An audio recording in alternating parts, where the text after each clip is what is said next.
अस्सलाम वालेकुम, मैं हूं शाहजेब खानजादा। मुल्की सियासत में इस वक्त वफाक मरकज़े निगाह है। ज़्यादातर खबरें वहीं से आ रही हैं, मगर आने वाले दिनों में सूबा सिंध से भी बड़ी खबर सामने आ सकती है, क्योंकि इस वक्त सिंध में बहुत कुछ हो रहा है। आए रोज़ एक बड़ी गिरफ्तारी की खबर सामने आ रही है और गिरफ्तार होने वाले मुल्जिमान कोई और नहीं बल्कि साबिक सदर आसिफ अली जरदारी के करीबी साथी समझे जाते हैं। और ये गिरफ्तारियां जाली अकाउंट्स केस में नैब की जानिब से की जा रही हैं। नैब की तहवील में इस वक्त ऐसे कई मुल्जिमान हैं जो या तो आसिफ अली जरदारी के दोस्त हैं, मुलाजिम हैं, सिंध के आला ब्यूरोक्रेट हैं, या JIT के दावे के मुताबिक आसिफ अली जरदारी के मुबैना फ्रंटमैन हैं। जबकि दूसरी तरफ नैब अहम लोगों को इस केस में तलब भी कर रही है। आज सिंध हाई कोर्ट में जाली अकाउंट्स केस के अहम किरदार अबू बकर जरदारी ने नैब की तलबी के नोटिस पर जमानत कबल गिरफ्तारी की दरख्वास्त दायर की है। दरख्वास्त का मतन क्या है, इससे पहले ये जानना जरूरी है कि अबू बकर जरदारी आखिर कौन है और इनका आसिफ अली जरदारी से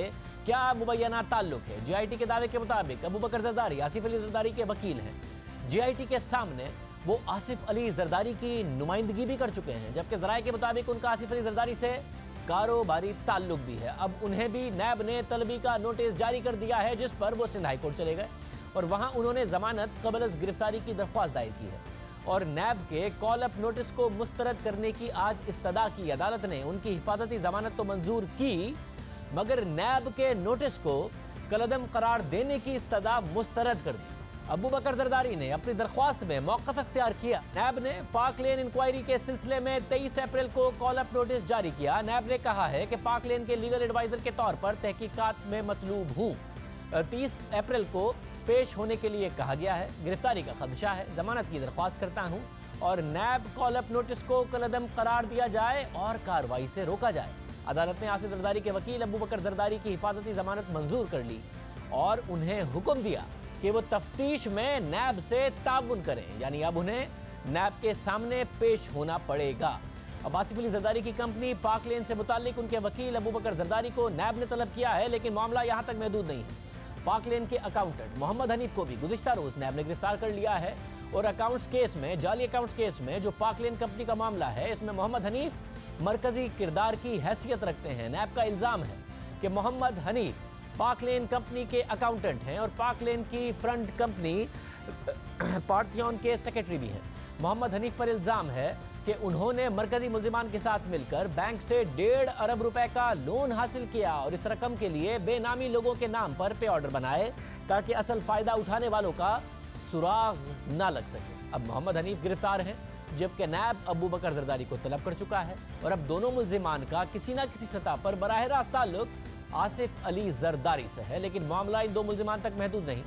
एक और अहम किरदार और सिंध की जानी पहचानी शख्सियत डॉक्टर डिंशा को भी नैब ने जाली अकाउंट्स केस में गुज़िश्ता दिनों गिरफ्तार किया। ये गिरफ्तारी पीपल्स पार्टी के लिए किसी धचके से कम नहीं है, क्योंकि डॉक्टर डिंशा आसिफ अली जरदारी के करीबी समझे जाते हैं। वो साबिक वज़ीर आला कायम अली शाह के मुशीर भी रह चुके हैं। माजी में सुप्रीम कोर्ट में भी उनका जिक्र होता रहा है।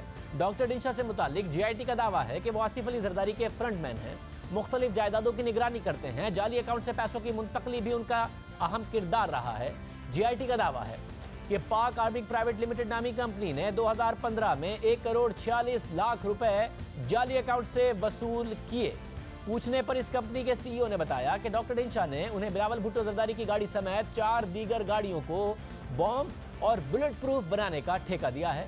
मामला यहाँ भी नहीं रुकता। JIT का दावा है कि बड़ी स्टेट एजेंसीज की तरफ से जो किकबैक्स डॉक्टर डिंशा को गए, उसके असल बेनिफिशरी भी आसिफ अली जरदारी हैं। JIT का दावा है कि आसिफ अली जरदारी ने अपने फ्रंटमैन मुश्ताक अहमद और डॉक्टर डिंशा के जरिए तकरीबन 10 अरब रुपए के किकबैक्स हासिल किए। साथ आसिफ अली जरदारी कराची में डॉक्टर डिंशा के जरिए एक बहुत बड़े प्रोजेक्ट के 30% शेयर होल्डर भी हैं। JIT का दावा है कि आसिफ अली जरदारी ने अपने अख्तियारात का गलत इस्तेमाल किया। उन्होंने सिंध हुकूमत के जरिए रियासत के शहरी ज़मीनों पर गबन किया, सस्ते दामों खरीद कर उन पर डेवलपमेंट हुई। अब JIT की डॉक्टर डिंशा से मुतालिक ये दावे हैं और सिफारिश ये है कि नैब इस मामले की तहकीकात करे। अब नैब की तरफ से उनकी गिरफ्तारी भी हो चुकी है और आज उन्हें एहतसाब अदालत के सामने पेश भी किया गया है। इस दौरान एहतसाब अदालत में नैब प्रोसिक्यूटर्स ने मौक़िफ़ इख्तियार किया कि मुल्जिम पर गैर कानूनी तरीके से ज़मीन की अलॉटमेंट का इल्ज़ाम है। KMC, KDA, लैंड डिपार्टमेंट की मुआवनत से बाग इब्न कासिम की ज़मीन अलॉट कराई गई। डॉक्टर डिंशा ने बतौर मुशीर वज़ीर आला सिंध ज़मीन के लिए दरख्वास्तें दी। नैब ने अदालत से इस्तदा की कि मुल्जिम से ज़रूरी रिकॉर्ड रिकवर करना है 14 रोज का रिमांड दिया जाए, जिस पर डॉक्टर डिंशा ने जवाब दिया कि नैब ने अभी जितनी बातें की सब झूठ है। मैंने नैब को तमाम मुतालिका रिकॉर्ड फराहम कर दिया है। जीआईटी के सामने शामिल तफ्तीश हुआ था। जब जब मुझे बुलाया गया मैं पेश होता रहा। मैंने मुकम्मल ताउन भी किया। डॉक्टर डिंशा के वकील ने भी जिस्मानी रिमांड की मुखालफत की और दलाइल दिए कि तफ्तीश के दौरान बाग इब्न कासिम के गूगल मैप भी पेश किए। नक्शे के मुताबिक बाग इब्न कासिम की तमाम जमीन बाउंड्री वॉल के अंदर मौजूद है। जब जमीन सारी मौजूद है तो बाग का कौन सा प्लॉट बेचा गया? बाग इब्न कासिम की 1 इंच जमीन भी इधर उधर नहीं हुई। 4 दिन से डॉक्टर डिंशा नैब की हिरासत में हैं। अगर नैब ने उनसे कुछ मजीद पूछना था तो पूछ लेते, जिस पर नैब प्रोसिक्यूटर ने कहा कि 3 दिन का राहदारी रिमांड सिर्फ इस्लामाबाद मुंतकिल करने के लिए था।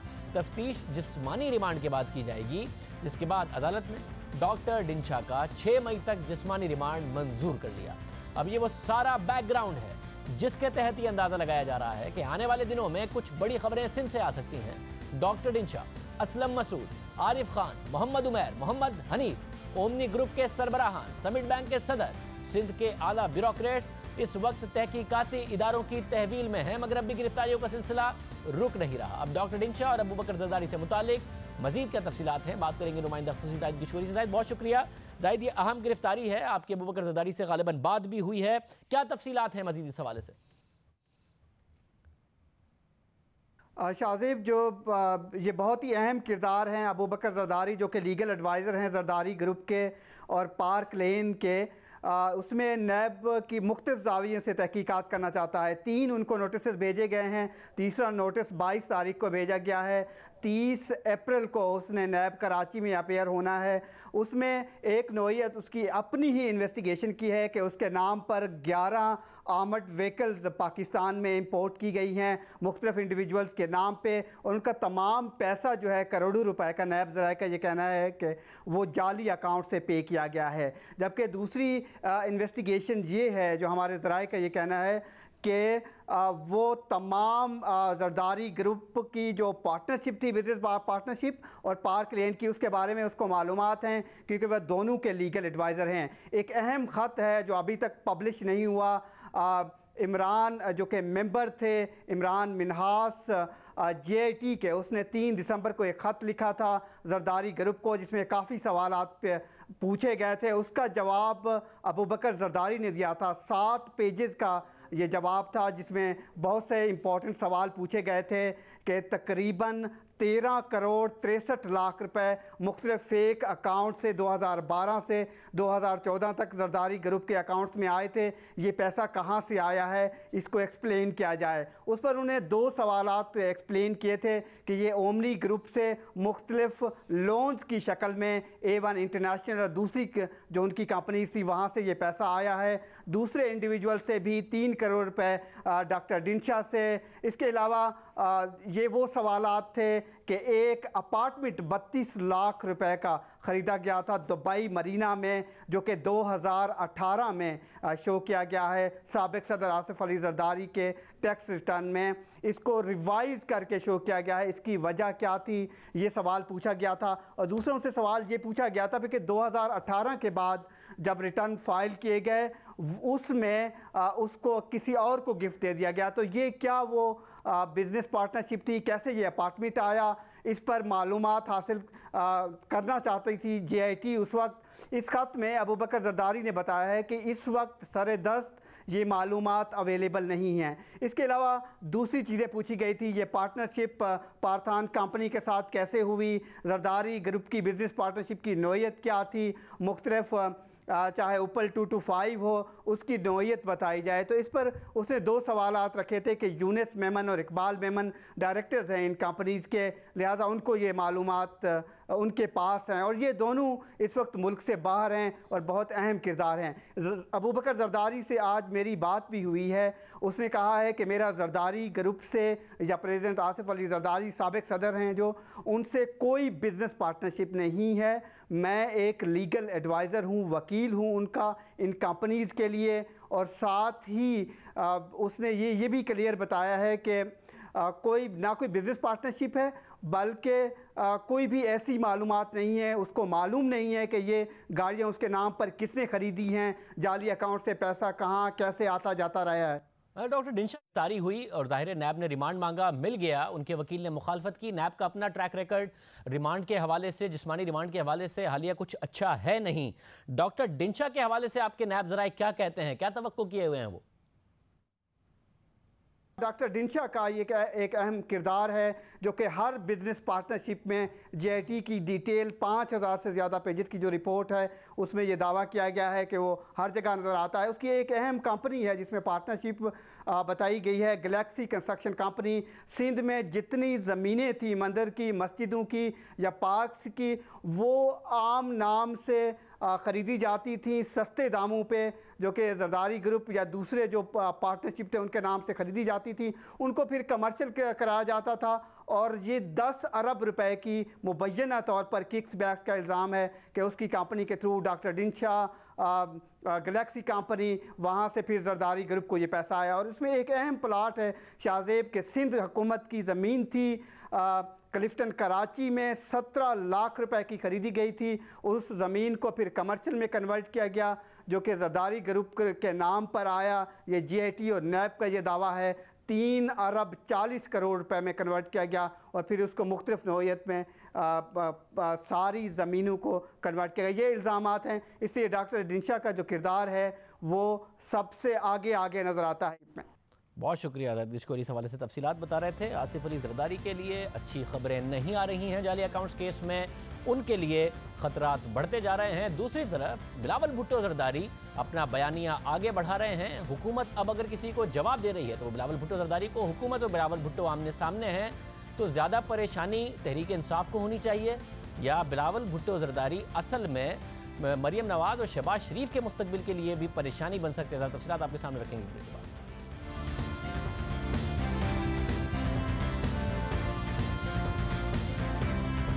माजी खुद को दोहरा रहा है, वही हो रहा है जो गुज़िश्ता असेंबली में हुआ था। कौमी असेंबली में अपोजिशन की सबसे बड़ी जमात मुस्लिम लीग नून है, इसलिए अपोजिशन लीडर भी नून लीग से है। मगर इस वक्त अपोजिशन की दूसरी बड़ी जमात पीपल्स पार्टी फ़ाल है और इस फालियत के पीछे बिलावल भुट्टो ज़रदारी का किरदार है। वो असेंबली में मीडिया से बातचीत में और जलसे जुलूसों में हुकूमत की मुआशी पॉलिसीज़ पर तनकीद कर रहे हैं, हुकूमत की खारजा पॉलिसी पर बात कर रहे हैं, मुल्क की अंदरूनी सिक्योरिटी सूरत हाल पर बात कर रहे हैं, नेशनल एक्शन प्लान पर अमल दरामद पर बात कर रहे हैं और भरपूर अंदाज में हुकूमत को टफ टाइम दे रहे हैं। इसलिए हुकूमती अरकान के साथ साथ खुद वज़ीर आज़म इमरान खान भी अब बराह रास्त बिलावल भुट्टो ज़रदारी को तनकीद का निशाना बना रहे हैं, उन पर तनकीद कर रहे हैं। दबाव इतना है कि वज़ीर आज़म इमरान खान ने कल वो ज़बान इस्तेमाल की जो वज़ीर आज़म तो क्या किसी को भी सूट नहीं करती। बिलावल तो फ़ाल हैं मगर इस पूरे मंजरनामे में नून लीग गायब दिखाई दे रही है मरकज़ी क़यादत की हद तक, क्योंकि नून लीग की मरकज़ी क़यादत खामोश है। नवाज शरीफ ज़मानत पर हैं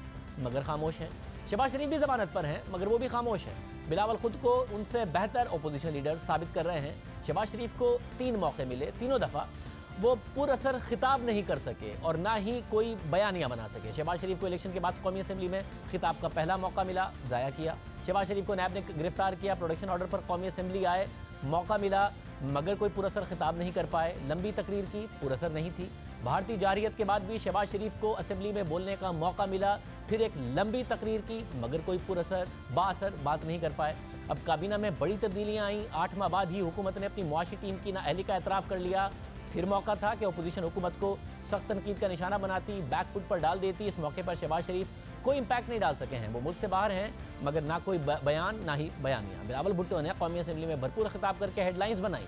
इसी तरह मरियम नवाज शरीफ भी जो इंतखाबात से पहले तक भरपूर अंदाज में फ़ाल थी, 2 साल पहले तक जो बातें अब बिलावल भुट्टो ज़रदारी के बारे में कही जा रही हैं वो मरियम नवाज़ के बारे में कही जा रही थी। ये कहा जा रहा था कि वो तेज़ी से उभरती हुई सियासी रहनुमा बन रही हैं, वो नवाज शरीफ की सियासी जानशीन बन रही हैं। मरियम ने मीडिया पर भी और सियासी जलसे जुलूसों के ज़रिए भी भरपूर सियासी बयानिया बनाया मगर फिर वो गिरफ्तार हो गई, कुछ अरसा जेल में रहीं, अब ज़मानत पर रिहा हैं और जब से रिहा हैं खामोश हैं। ट्विटर का इस्तेमाल कर रही हैं मगर महदूद इस्तेमाल कर रही हैं। वो बोली भी मगर अपने वालिद की तबीयत से आगे नहीं बढ़ी। अभी उन्होंने वज़ीर आज़म इमरान खान के ईरान के बयान पर बात भी की मगर वही बात की जो माजी में उनके खिलाफ इस्तेमाल होती रही, जिस पर वो खुद गिला करती रहीं, वही बात वही तनकीद इमरान खान पर करती नजर आई। यूँ इस वक्त बिलावल भुट्टो जरदारी भरपूर अपोजिशन का किरदार अदा कर रहे हैं। अगर मुकदमात की बात की जाए कि पीपल्स पार्टी की आला क़यादत मुकदमात का सामना कर रही है, इसलिए मुमकिन तौर पर पीपल्स पार्टी के चेयरमैन बिलावल भुट्टो जरदारी के मौक़िफ़ में सख्ती आई है, तो मुकदमात का सामना तो नून लीग की आला क़यादत को भी है। शहबाज शरीफ और उनके ख़ानदान को मनी लॉन्ड्रिंग और आमदनी से ज़ायद असासों के इल्ज़ाम का सामना है, मगर वो पुरअसर अपोजिशन का किरदार अदा नहीं कर रहे या नहीं कर पा रहे। ये वो सूरत हाल है। ऐसी सूरत हाल गुज़िश्ता असेंबली में देखने में आई थी। अपोजिशन की बड़ी जमात पीपल्स पार्टी थी, इसलिए अपोजिशन लीडर का ताल्लुक भी पीपल्स पार्टी से था, मगर नून लीग की हुकूमत को मुश्किल वक्त तहरीक इंसाफ, जो अपोजिशन की दूसरी बड़ी जमात थी, वो दे रही थी। तहरीक इंसाफ सड़कों पर थी, जिस पर तनकीद भी हुई। उस वक्त अपोजिशन की बड़ी जमात पीपल्स पार्टी अमलन खामोश थी। अब यही सूरत हाल मौजूदा असेंबली में है।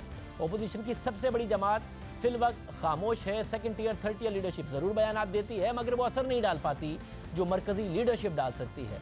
सड़कों पर आने का जाहिर है अभी वक्त नहीं है, ना ही कोई वजह है, मगर असेंबली या मीडिया में भी नून लीग पुरअसर किरदार अदा नहीं कर पा रही। और अपोजिशन की दूसरी बड़ी जमात पीपल्स पार्टी मुतहरिक है। इसके पीछे बिलावल भुट्टो जरदारी हैं, जो फ्रंट से लीड कर रहे हैं। काबीना में रद्दोबदल के मामले में हुकूमत को इस कदर तनकीद का निशाना बनाया कि हुकूमत बौखलाई हुई दिखाई दे रही है। बिलावल भुट्टो का सियासी करियर तो 2007 से शुरू हुआ, जब मोहतरमा बेनज़ीर भुट्टो की शहादत के बाद वो पीपल्स पार्टी के चेयरमैन बने, मगर इस ऐलान के बाद बिलावल मुल्क की सियासत से गायब हो गए। पढ़ाई के लिए बैरून मुल्क चले गए। जाने से पहले कह कर गए कि सियासत उनके खून में है, मगर वो पढ़ाई मुकम्मल करके सियासत में आएंगे। Politics is also in my blood. And although I admit that my experience to date is limited, I intend to learn. However, my immediate priority is to return to Oxford to continue my studies. Unless I can finish my education and develop enough maturity, I recognize that I will never be in a position to have sufficient wisdom to enter the political arena. Bilawal के इस बयान के बाद party Amlan साबिक सदर और peoples party के शरीक चेयरमैन आसिफ अली जरदारी ने चलाई। आसिफ अली जरदारी की क़यादत में पीपल्स पार्टी को भरपूर नुकसान हुआ। मरकज़ और सिंध में उनको उस वक्त हुकूमत मिली, फिर पीपल्स पार्टी सिंध तक महदूद हो गई। पीपल्स पार्टी गवर्नर्स ना मरकज़ में दिखा पाई, ना ही सिंध में दिखा पाई। पंजाब से पीपल्स पार्टी वाइप आउट होती नजर आई। इस दौरान बिलावल भुट्टो मंजर-ए-आम पर आते रहे, फिर गायब होते रहे। जब भी आसिफ जरदारी को मुनासिब लगा, वो बिलावल को सामने लाते। जब उन्हें लगता मुनासिब नहीं है, बिलावल को पीछे कर देते, खुद सामने आ जाते। बिलावल तनकीद करते, सख्त ज़बान इस्तेमाल करते, मंजर-ए-आम से हटा दिए जाते। वो लिखी हुई तहरीर पढ़ते थे, उर्दू ज़बान नहीं बोल पाते थे, मीडिया से दूर रहते थे। कुछ अर्सा पहले तक उन्हें बच्चा समझा जाता था। खुद उनके वालिद ने भी अप्रैल 2015 में जब बिलावल ने एक सख्त बयान MQM के उस वक्त के कायद अल्ताफ़ हुसैन के हवाले से दिया था, तो फिर आसिफ जरदारी ने कहा कि बिलावल की तो अभी तबीयत हो रही है, वो अभी मुकम्मल तौर पर मैच्योर नहीं हुए हैं, और बिलावल को मंजर-ए-आम से गायब कर दिया गया। बिलावल फ़िलहाल लंदन में थे, हम उन्हें ट्रेनिंग दे रहे हैं। मैं समझता हूँ कि उनकी जवानी और उनकी सोच दोनों को मैच्योरिटी करवानी है। दोनों की मैच्योरिटी हो जाए, फिर उसको मैदान में उतारा जाए। अब से 4 साल पहले खुद आसिफ अली जरदारी को अपने बेटे मैच्योर नहीं लग रहे थे। साबिक सदर के इस बयान पर जब हमने पीपल्स पार्टी के रहनुमा सईद गनी से पूछा था, तो उन्होंने आसिफ अली जरदारी की उर्दू को इल्ज़ाम दे दिया कि उनकी उर्दू अच्छी नहीं। क्या ऐसी चीज़ें हैं बिलावल में, उनकी जवानी में और उनकी सियासी समझ बूझ में, जो इमेच्योर हैं, जिसको मैच्योरिटी दिलाने की बात कर रहे थे जरदारी साहब? आपने क्या ऑब्जर्व किया है? देखें, एक तो मैं समझता हूं कि हमें आसिफ अली जरदारी साहब के अल्फाज नहीं पकड़ने चाहिए, और मैं ये बात मानता हूं, मुझे नहीं पता आप मानेंगे कि नहीं मानेंगे, कि आसिफ अली जरदारी साहब की उर्दू बहुत अच्छी नहीं है। तो मुमकिन है कि वो कहना कुछ और चाह रहे हैं, अल्फाज उनके वैसे वो मैच्योरिटी लफ्ज़ अंग्रेजी का है वैसे। नहीं, उन्होंने ये भी कहा कि उनकी जवानी को, उनकी सियासत को मजीद पुख्ता करने की ज़रूरत है, इसमें कोई हर्ज नहीं है। सईद गनी भी इस बात की जस्टिफिकेशन दे रहे थे, फिर ऐसा भी हुआ क्योंकि बिलावल को सामने लाया गया था, फिर मंजर-ए-आम से गायब कर दिया गया था कि कारकुनों ने आसिफ जरदारी से प्रेस कॉन्फ्रेंस में सवाल करना शुरू कर दिए कि पार्टी चेयरमैन कहाँ है। बिलावल भुट्टो जरदारी क्यों नहीं आए? बिलावल भुट्टो जरदारी को आवाम के अंदर क्यों नहीं आए? बिलावल भुट्टो जरदारी को अब से कुछ अर्सा पहले तक बच्चा समझा जाता रहा। वज़ीर आज़म इमरान खान समेत मुख्तलिफ सियासतदान बिलावल भुट्टो जरदारी को बच्चा कहकर मुखातिब करते रहे। एक 19-20 साल का बच्चा जिसको पाकिस्तान की कोई जबान भी नहीं आती, विदेशी जबान में बोल रहा था। देखो बिलावल बेटा, ऐसे पॉलिटिक्स नहीं होती, ऐसे पॉलिटिक्स नहीं होती। ये नया पाकिस्तान बनने जा रहा है बेबी बिलावल। एक 26 साल की उम्र में आपकी अपनी क्या सियासी कारकर्दगी है, सारी सियासी जमातों के खिलाफ एक महाज खोला। ये तो कैरियर का आगाज है। सबसे पहले तो ये आदमी बन के दिखाए और उसके बाद नारे लगवाए। ठीक है मियाँ, बच्चों की तरह तू जो बातें कर रहा है वहाँ, उससे कुछ नहीं होता। बिलावल बेटे के ऐसी बातें नहीं, छोटे बेटे हैं, उन्होंने को तजर्बा भी है नहीं, ज़्यादातर मुल्क से बाहर उन्होंने टाइम गुजारा है। वो थोड़ी देर आते हैं यहाँ तकरीर करके फिर वापस चले जाते हैं बाहर से मुल्क, तो उनसे मैं अब क्या उनके मुतालिक बात करूं। बिलावल मियाँ, आप बच्चों वाले काम ना करें। आप ठीक है छोटी उम्र के हैं, मगर आपकी पार्टी तो छोटी नहीं है। अब जिसे सब बच्चा समझ रहे थे, नून लीग जिसे बच्चा समझ रही थी, तो नून लीग के शहबाज शरीफ वो सियासत नहीं कर पा रहे जो बिलावल भुट्टो जरदारी कर रहे हैं। इमरान खान जिसे बच्चा समझ रहे थे, वही बिलावल अब इमरान खान को चैलेंज कर रहे हैं। बिलावल में लीडरशिप की सलाहियतें मौजूद हैं, मगर सिर्फ दूसरों पर तनकीद और इंतकामी बयानियाँ शायद उन्हें बैलेट बॉक्स में वोट ना दिलवा सके। जो विक्टिम कार्ड है पीपल्स पार्टी का, वो अब नज़र आता है कि मरकज़ में हुकूमत बनाने के लिए पीपल्स पार्टी को वोट नहीं दिला सकता, ना ही दूसरों पर तनकीद। 3 इलेक्शंस के बाद अब पाकिस्तान की जमहूरियत मेच्योर हो गई है। जमहूरी बयानियाँ गवर्नर्स के गिर्द घूम रहा है। सिंध हुकूमत की इस कारकर्दगी के होते हुए बिलावल लीडर तो बन जाएंगे तनकीद करके, मगर इलेक्शन मरकजी सतह पर नहीं जीत पाएंगे, क्योंकि सिंध हुकूमत पर तनकीद होती रही है कि यहाँ गवर्नेंस नहीं है, करप्शन है, पीपल्स पार्टी की हुकूमत डिलीवर नहीं कर पा रही। सूबे के सबसे बड़े शहर कराची का बुरा हाल है, ना ट्रांसपोर्ट का मसला हल हुआ है, ना कचरे का, ना पानी का, और ना ही सेफ सिटी प्रोजेक्ट लगा। स्ट्रीट क्राइम्स भी अभी तक उरूज पर हैं। शहर में बुनियादी मसाइल अब तक बरकरार हैं। इसलिए सिंध हुकूमत की परफॉर्मेंस, कारकर्दगी बिलावल भुट्टो और जरदारी के लिए चैलेंज बनी रहेगी। लीडरशिप की क्वालिटीज़ उनमें बहरहाल मौजूद हैं। तो क्या पंजाब में तहरीक इंसाफी के लिए नहीं, मरियम नवाज, शहबाज शरीफ के लिए भी बिलावल चैलेंज बन पाएंगे? इस वक्त खबरों में अगर कोई मरकज़ बना हुआ है तो वो बिलावल भुट्टो जरदारी हैं। इस वक्त अगर हुकूमत के लिए कोई बहुत ज़्यादा तकलीफ का बाइस बना हुआ है, जिसको मुसलसल हुकूमत रिस्पॉन्ड कर रही है, खुद इमरान खान वज़ीर आज़म रिस्पॉन्ड कर रहे हैं, तो वो बिलावल हैं। तफसील से बात करेंगे बिलावल के मुस्तकबिल और कितना मुमकिन खतरा खुद नून लीग के लिए बिलावल बन सकते हैं। एक ब्रेक के बाद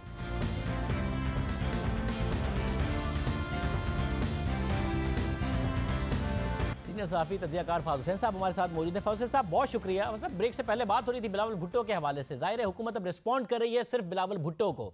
मरियम नवाज साहिबा को क्या समझ नहीं आ रहा कि उन्हें बात क्या करनी है? ट्विटर पर एक आध ट्वीट किया, वो भी कोई माजी के मुकाबले में उनके ही बयानिए के खिलाफ था, इसलिए उन पर तनकीद हो गई। शहबाज शरीफ क्या साबित कर रहे हैं कि वो गवर्नेंस कर सकते हैं? पंजाब में लीडर नहीं है, बिलावल को मौका दे रही है तहरीक इंसाफ भी और नून लीग भी बतौर लीडर राइज करने के लिए। शाहज़ेब, मेरे ख्याल में ये कहना गलत नहीं होगा कि इस वक्त अगर वाकई में कोई विजिबल तरीके से अपोजिशन कर रहा है तो वो बिलावल भुट्टो जरदारी साहब हैं। उसकी एक वजह है, वो ये है कि उनके जहन में या उनकी जमात के जहन में ये बिल्कुल मुकम्मल तौर पर क्लैरिटी है कि उन्होंने इमरान खान साहब की हुकूमत को डायरेक्टली अटैक करना है, और उस अटैक का जो बुनियाद है वो होगी कि ये सिलेक्टेड प्राइम मिनिस्टर है। ये डायरेक्ट वो उनकी स्ट्रैटेजी है, और इस स्ट्रैटेजी में हमें इनकी जो लॉन्ग स्टैंडिंग पाकिस्तान पीपल्स पार्टी की एक टेंशन रही है एस्टैब्लिशमेंट से कई दिहाइयों से, वो नज़र आती है। नून लीग खामोश क्यों है, ये बड़ा सवाल है। मेरे ख्याल में उसका आंसर भी वही है शाहज़ेब कि नून लीग के अंदर जो एक बुनियादी कॉन्फ्लिक्ट था कि कौन सा बयानिया लेके चलना है, वोट को इज्जत दो या काम को इज्जत दो, वो बयानिए में जो तजाद था वो आज भी मौजूद है। लेकिन नून लीग को ये एहसास हो गया है कि वो जिस बयानिए को लेकर इलेक्शन में गए थे उससे वो नताइज हासिल ना हुए जो वो चाह रहे थे। अब नून लीग ने ये फैसला करना है कि अगर हमने वाकई में इक़्तिदार में वापस आना है और वो जो रिश्ते जो हमने तोड़े थे उनको जोड़ना है, और वो पुल जिनको हमने जलाया था उनको वापस रीबिल्ड करना है, तो हमें शायद एक और बयानी की ज़रूरत है। लेकिन जब तक ये आपस में नून लीग के अंदर ये फैसला नहीं होगा कि उन्होंने कहाँ जाना है, तो मुझे लगता है कि वो इसी तरह खामोश रहेंगे और बिलावल साहब को अपोजिशन वाली स्पेस देते रहेंगे। एग्जैक्टली नून लीग में कंफ्यूजन क्या है जो ये स्पेस दे रहे हैं? मरियम नवाज साहबा, नवाज शरीफ कहते रहे हम बदल गए हैं, मरियम नवाज के लास्ट ट्वीट से तो नहीं लगता कि वो बदल गई हैं। शहबाज शरीफ ने कभी क्लेम नहीं किया कि वो बदले हुए हैं, इसलिए लग भी नहीं रहा कि वो बदले हुए हैं। नजर आ रहा है कि वो चीफ मिनिस्टर दूसरों से बेहतर थे, लीडर जैसे हैं वैसे ही हैं। तो क्या कोई कंफ्यूजन है? 2 पावर सेंटर हैं नून लीग में जिसकी वजह से पोजीशन नहीं वाज़ेह हो रही? ये कंफ्यूजन जो है ये उस कंफ्यूजन की पैदावार है जो इस वक्त हाउस ऑफ शरीफ के अंदर है। वो शायद ये फैसला नहीं कर पा रहे कि क्या खुल के मुखालफत करनी है या खुल के साथ देना है, क्या जो मियाँ नवाज शरीफ साहब का बयानिया था उसको लेकर और उसको मज़ीद उसमें शिद्दत पैदा करनी है, या मियाँ शहबाज शरीफ का जो तमाम लोगों को, तमाम स्टेक होल्डर्स को साथ लेके चलना है, उस बयानिए को एक बार फिर जो है उसमें मज़ीद एक मोमेंटम बिल्ड करना है। ये कन्फ्यूजन वो इसलिए भी बरकरार है क्योंकि मेरा ख्याल है नून लीग को ये समझ आ गई है कि अगर उन्होंने इस सिस्टम में अपनी एंट्री एक बार फिर डालनी है उस तरीके से कि वो सीरियस कंटेंडर फॉर पावर हों, तो उन्हें अब बहुत सोच समझ के चलना है। और जब तक वो क्लैरिटी उनके घर के अंदर से नहीं जन्म लेगी तब तक वो बाहर जो है वो अपनी जो हिकमत अमली है उसको वाज़ेह नहीं करेंगे, पहली बात। और दूसरा मेरा ख्याल है वो ये देख रहे हैं कि इमरान खान साहब की हुकूमत की कारकर्दगी की वजह से जो उस हुकूमत को नुकसान पहुंच रहा है उससे उनको ज़्यादा मेहनत नहीं करने की ज़रूरत नहीं है। और तीसरा मेरा ख्याल है शाहजेब, उनको शायद इस बात का भी इल्म है कि बिलावल साहब और उनकी जमात जितनी मर्जी पुरजोर अपोजिशन कर ले, वो सीरियस कंटेंडर फॉर पावर इस वक्त नहीं है।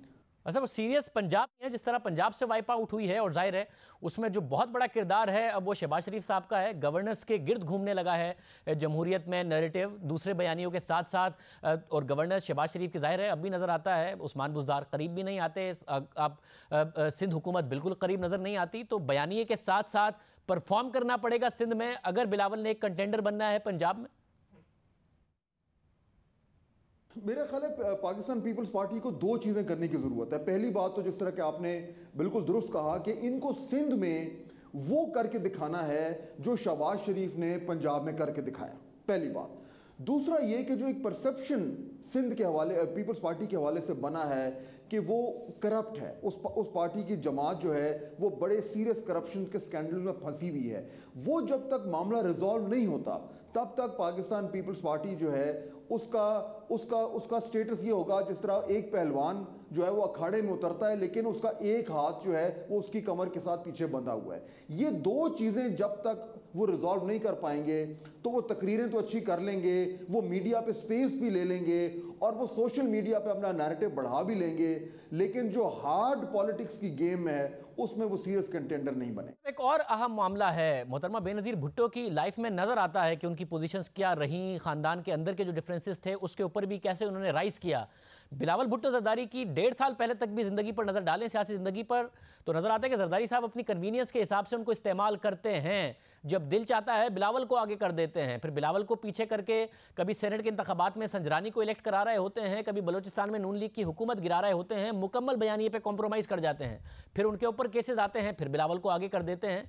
इस दफ़ा भी आपको लगता है कि जो बिलावल का राइज है वो एक परमानेंट राइज है, या जरदारी साहब कभी भी अपनी आसानी के हिसाब से उन्हें इस्तेमाल करेंगे, फिर पीछे कर देंगे, खुद आगे आ जाएंगे, फिर जो बेड़ा गर्क होगा उसको कवर करने के लिए बिलावल को आगे कर देंगे? शाहज़ेब, मेरा ख्याल है ये जो सवाल है इसका जवाब इस वक्त देना बहुत मुश्किल है, क्योंकि जरदारी साहब जिस तरीके से अपनी सियासत करते हैं और एक चाल के बाद दूसरी चाल चलते हैं, किसी वक्त भी वो कोई और अप्रोच पकड़ सकते हैं, वो उसमें अपनी अप्रोच में मुज़ाहिमत बढ़ा सकते हैं, या वो ज़्यादा जो है वो मसलहत की सियासत की तरफ आ सकते हैं। हमने क्योंकि बार बार ये देखा है कि बिलावल साहब लॉन्च होते हैं, बड़े पुरजोर तरीके से वो नेशनल स्टेज पर आते हैं, अपनी जगह बनाते हैं और फिर एकदम जो है वो गायब हो जाते हैं। अगर शायद कोई एक इंडिकेटर है जिससे हमें ये मालूम हो कि क्या बिलावल साहब का जो इस बार एंट्री है वो परमानेंट है, मेरा ख्याल है वो डिपेंड करेगा जो ये जो केसेस चल रहे हैं मनी लॉन्ड्रिंग और फेक अकाउंट्स के हवाले से, उन केसेस का जो फाइनल स्टेटस है वो शायद इस बात का तयन करेगा कि बिलावल साहब अब मुस्तकिल तौर पर नेशनल स्टेज पर आ गए हैं या ये भी उनकी एक टेम्परेरी एंट्री। बड़ा इम्तिहान होगा। बहुत शुक्रिया फाद हुसैन साहब, आप हमारे साथ मौजूद थे। बिलावल ने दोनों चीज़ें साबित करनी है कि वो अब अपने वालिद साहब के असर से आज़ाद होकर एक नज़रियाती सियासत कर रहे हैं, और दूसरा सिंध में कितना वो डिलीवर कर सकते हैं। प्रोग्राम में एक ब्रेक। नवाज शरीफ लंदन जाना चाहते हैं, अदालत से इस्तदा की है इलाज के लिए, तफसील से मामला सामने रखेंगे ब्रेक के बाद।